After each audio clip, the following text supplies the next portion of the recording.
안녕하십니까. CJB 모닝와이드 목요일 아침에 인사드립니다.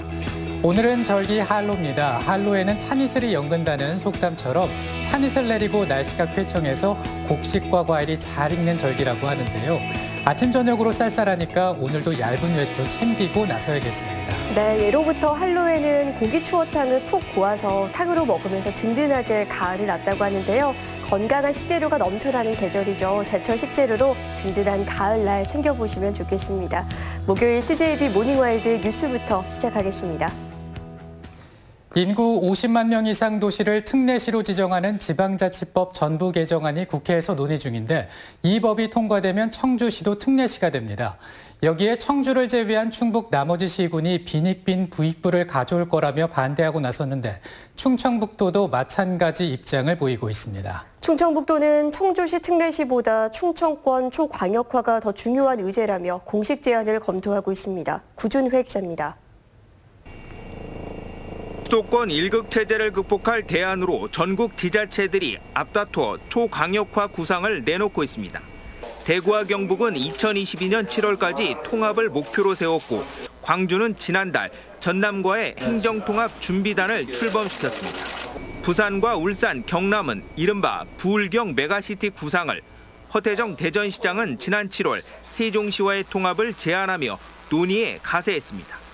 생존하기 위해서도 그렇고 번영하기 위해서도 500만 정도의 단일 행정 그리고 단일 경제권을 가지고 대구는 문화 교육 중심으로 가고 경북은 생산 기반 중심으로 가서 대구 경북이 시너지 효과를 낼 수가 있습니다. 청주 특례시가 출범할 경우 도기능 약화를 우려하는 충청북도는 대안의 하나로 충청권 행정통합을 구상 중인 것으로 알려졌습니다. 검토 중인 방안은 두 가지입니다. 대전과 세종, 충남북을 하나로 묶는 초광역도 개념이 있고 세종과 충북, 대전과 충남을 따로따로 통합하는 중광역도 구상입니다. 이 경우 기업이나 국책사업 유치에 과도한 경쟁을 줄이고 최대 인구 553만 규모의 경쟁력을 갖춘 광역 경제권을 구축할 수 있을 것으로 기대하고 있습니다. 충청북도 관계자는 전국적 추세에 맞춰 광역적으로 나가야 한다고 생각하지만 많은 시간이 필요한 일이라고 밝혔습니다. 청주시 특례시 지정 논란이 충청권의 행정구역 개편을 촉발시키는 촉매제가 될지 관심이 쏠리고 있습니다. CJB 뉴스 구준혜입니다.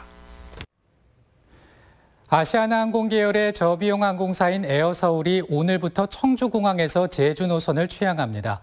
코로나19로 국제선 운항이 전면 중단된 상황에서 청주공항에서만 6개 항공사가 제주 승객 유치전을 벌이게 됐습니다. 조용관 기자입니다. 청주국제공항 대합실입니다. 코로나19가 발생한 지난 2월 25일 이후 국제선은 단 한 편도 뜨지 않고 있습니다. 유일하게 제주를 하루 22차례 오가는 게 전부입니다. 그나마 해외 대신 제주를 찾는 이용객이 늘고 있지만 지난해와 비교하면 여전히 회복세가 더딥니다. 해외여행은 또 가기 어렵고 국내 여행 가고 싶은데 그중에선 제주도가 제일 먼저 생각나서 제주도로 먼저 여행을 잡게 됐습니다. 코로나 국면에서 청주공항이 제주 전용 공항으로 전락한 가운데 아시아나 항공에서 분리 매각이 추진되고 있는 에어서울이 제주 승객 유치전에 뛰어들었습니다. 하루 3차례 청주와 제주를 오가며 기존의 대한항공과 아시아나, 티웨이, 진에어, 제주항공과 함께 제주 승객 유치전을 벌입니다. 여기에 운항 증명 발급이 늦어지고 있는 에어로케이까지 가세하면 청주공항에서는 제주 승객 유치를 두고 실파전이 벌어지게 됩니다. 청주 지역이나 전라도까지 아우르는 수요를 나름대로 다 판단을 해서 충분히 경쟁력이 있다고 판단해서 청주를 먼저 선택을 했던 거고. 승객 입장에서도 가격 경쟁력이 되는데 고객 만족에서는 저는 항공사가 많이 좋다고 생각합니다. 우리가 서비스질도 좋아졌다고 생각하고요.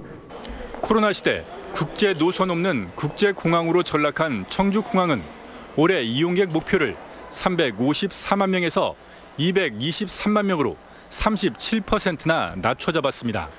CJB 뉴스 조용광입니다. 충청북도 교육청이 수도권 사회적 거리 두기 2단계에 맞춰 시행한 부분 등교 수업을 오는 18일까지 연장한다고 밝혔습니다. 추석과 한글날 연휴로 인한 코로나19 상황에 대비해 부분 등교 수업을 한 주 연장하고 유치원과 초중학교는 3분의 1, 고등학교는 3분의 2 밀집도를 유지하기로 했습니다. 다만 60명 이하 소규모 유치원과 초중고등학교는 전교생 매일 등교가 가능합니다. 충북 11개 시군 가운데 7개 시군이 인구 소멸 위험 지역으로 분류됐습니다. 민주당 양기대 의원이 한국고용정보원의 5월 기준 지역별 인구 소멸 지수를 분석한 자료에 따르면 충북은 기존의 보은, 옥천, 영동, 괴산, 단양 외에 제천과 음성이 올해 새로 인구 소멸 위험 지역에 포함됐습니다. 특히 보은군과 괴산군은 고위험 지역으로 분류됐습니다. 학생과 교직원들이 등교 전 필수로 접속해야 하는 교육부 건강상태 자가진단 앱이 있습니다. 체온과 증상 여부, 해외여행 여부 등을 등교 전에 확인해 학교 집단 감염을 막자는 취지인데요. 그런데 실효성 문제가 꾸준히 제기되고 있습니다. 진기훈 기자입니다. 초중고등학교 학생들과 교직원들이 등교를 위해 반드시 접속해야 하는 교육부 건강상태 자가진단 앱입니다. 총 5가지 질문에 답해야 하는데 체온과 의심 증상 여부, 가족 중 자가격리자 유무와 해외여행 여부 등을 묻습니다. 코로나19에 감염됐거나 감염 가능성이 높은 학생의 등교를 차단해 학교 집단 감염을 막겠다는 취지입니다. 하지만 학생들은 앱의 실효성에 의문을 품습니다. 그냥 학교에 와서 대충 휴대폰으로 그냥 몇 개 딱 아니요 누르고 제출하는 식으로 해서 사실 이 자가진단 어플의 제대로 된 목적이 질문 내용도 문제입니다. 총 5개 질문 중 2개가 가족과 본인의 해외여행 여부를 묻는 건데 입국 후 14일 자가격리가 의무화된 상황에서 매일 이 같은 질문에 대답하는 건 의미가 없다는 겁니다. 문항 리스트가 조금은 더 정말 현실적으로 필요한 리스트로 좀 추가가 돼야 되지 않을까, 보완이 돼야 되지 않을까라는 생각이. 전국 모든 초중고등학생들이 매일 똑같은 질문에 답하다 보니 실효성을 지적하는 민원이 이어지는 상황. 이에 교육당국은 10월 중으로 질문지 개선 등 앱 개선에 나설 걸로 알려졌습니다. 그 학생들이 거기 자가진단 앱에다가 자신이 고위험 시설을 갔을까에 갔다는 것에 표시를 할까도 되게 의문이 되는 상황이어가지고. 현재 충북 지역 학생들의 자가진단 미참여율은 7.7%, 교직원들의 미참여율은 2배가 넘는 18.8%에 달합니다. 전국적인 등교 확대 기조 속에서 등교 전 감염 차단에 대한 보다 세밀한 방역 지침도 필요해 보입니다. CJB 뉴스 진기훈입니다. 청주 가경천 하천 정비 사업에 대한 비판의 목소리가 커지고 있습니다. 이미 수백 그루의 살구나무가 잘려나간 가운데 환경단체들은 사업의 재검토를 요구하고 나섰습니다. 이태현 기자입니다. 청주의 대표적 산책 명소인 가경천 길입니다. 최근 이곳 도로변에 심어져 있던 살구나무 150여 그루가 베어져 나갔습니다. 살구꽃으로 알록달록했던 지난 봄과 비교하면 휑해진 모습입니다. 30년 동안 살았는데 다른 데로 이사 가고 싶을 정도로다가 마음이 좀 안 좋습니다. 홍수 예방을 위한 하천 정비 사업의 일환으로 진행된 건데 주민들뿐 아니라 환경단체들도 구시대적인 사업 방식이라며 비판의 목소리를 높였습니다. 저수 탱크를 마련한다든지 하는 선진 기법도 얼마든지 있는데 의견을 전혀 들어보지도 않고. 비판이 거세지자 충청북도는 일단 진행 예정이었던 670여 그루에 대한 제거 작업을 올해까지 보류하겠다고 밝혔습니다. 다만 350억 원의 사업비 범위 내에서 현재 방안보다 마땅한 대안이 나오지 않는다면 예정대로 사업을 진행할 수밖에 없다는 입장입니다.